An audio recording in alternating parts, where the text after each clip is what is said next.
The Battle of St Pol de Léon was a minor action during the Breton War of Succession, and thus part of the larger Hundred Years' War. The battle was fought in June 1346 and marked a minor turning point in the fortunes of the Montfortists and their English allies in Brittany. Following several setbacks, including the imprisonment and subsequent death of their leader, John of Montfort, Brittany in 1346. The commander of the Anglo-Breton faction was Sir Thomas Dagworth, a veteran professional soldier who had served with his overlord King Edward III for many years and was trusted to conduct the Breton War in an effective manner whilst Edward was raising funds in England and planning the invasion of Normandy for the following year, which would eventually result in the crushing Battle of Crecy.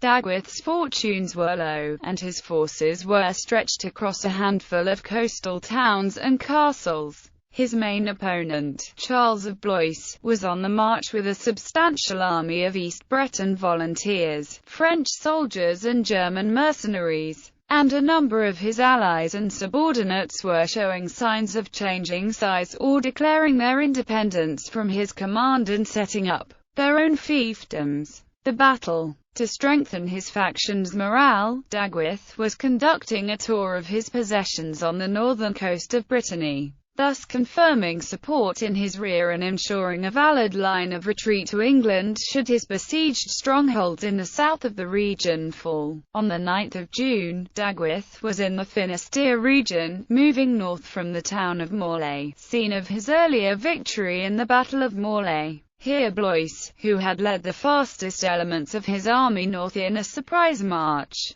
ambushed Dagworth and his 180-man bodyguard at the isolated village of St Pol de Léon. Dagworth formed up his men and led them in a rapid withdrawal towards a nearby hill, where they dug trenches and prepared positions. Blois was an intelligent general, and he had already seen and noted the ruthless efficiency of the English longbow at Morlaix and in numerous smaller skirmishes. He knew that cavalry would be doomed on the slopes of the hill and that the only way to break the English position and capture Dagworth before relief could arrive was a direct frontal assault with infantry. To this end he dismounted all of his soldiers and abandoned his horse himself and ordered his superior numbers to make a three-pronged assault on the Anglo-Breton lines. The assault and the others that followed it during the afternoon were all repulsed by accurate archery fire, which decimated the attackers' ranks, and some desperate last-ditch hand-to-hand fighting. The final assault came at last light with Charles himself in the vanguard, but even this failed to achieve victory, and the Franco-Breton forces were forced to abandon their attack and return to eastern Brittany, leaving behind dozens of dead,